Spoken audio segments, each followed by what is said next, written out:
Hey, welcome back to the channel. Another little installment of my personal experience dealing with rental properties. Welcome to the laundry room. Most of the time when you buy a rental property, there's going to be some repair necessary. And you can see plenty of evidence on the wall back here of there were dozens of holes put in by the previous owner who apparently thought he was kind of crafty. He was not. He did most of it very poorly. So I've taken on all these really horrible, crooked, bizarre warped shelves, and we'll replace them with new, clean, level shelves so that the new tenant will be happy. But here's an issue I've never come across before. It's not insurmountable, but it is an enormous pain in the butt. This is the laundry room, also the utility room. The washer and dryer are here, the water heater is here, and the air conditioning unit is also just on the other side of that in this same room. Here's the problem. The washer and dryer are well past their prime. All right, that happens, and it's not so hard, and it's not prohibitively expensive to buy new units that will make the tenant happy when they move in. The problem is this is a gas water heater, and the gas line is routed in such a way you can't get the washer and dryer out of this room without removing the water heater. That's not ideal. On the upside, in this case, the insurance company is requiring me to change this water heater. It's old and it's likely to fail, and they don't want to be on the hook for that. I get it. I don't like it, but I get it. My problem is if I put in another similar water heater, I'm going to have the same problem. I won't be able to get the washer and dryer out of here. And even if you can, it's a very cramped space to work in. Nobody's going to like that. And if a tenant comes and looks at a place and they don't like it, they're not going to rent it. So here's what we're going to do.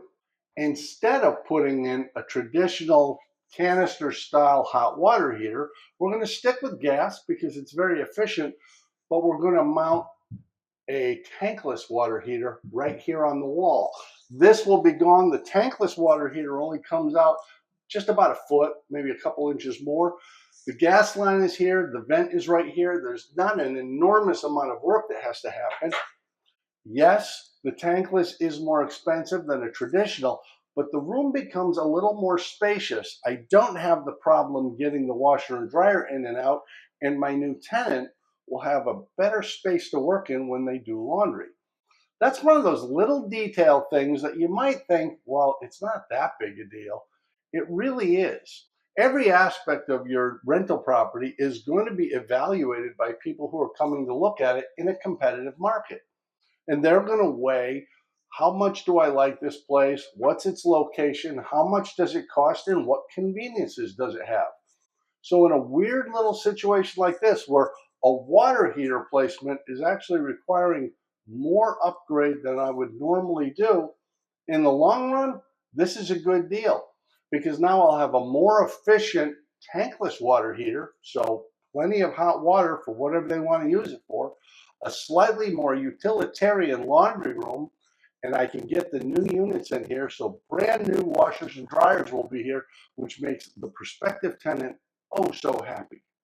Now come back and see me next week and I'll have a little more of an update on you, and maybe we'll talk about the bathrooms, which again, the guy who lived there before thought he was all crafty. He was not. He put a big medicine cabinet here, and there was the original medicine cabinet here. Unfortunately, the way he positioned them, you couldn't open the door on either of them after that, and he put a whole bunch of holes in the wall. We'll come back to that another time, though. Just be aware, if you're going to get into rental real estate, and it can be very lucrative, especially in the long term, there's probably going to be some upkeep issues. So be prepared for that when you get into the process.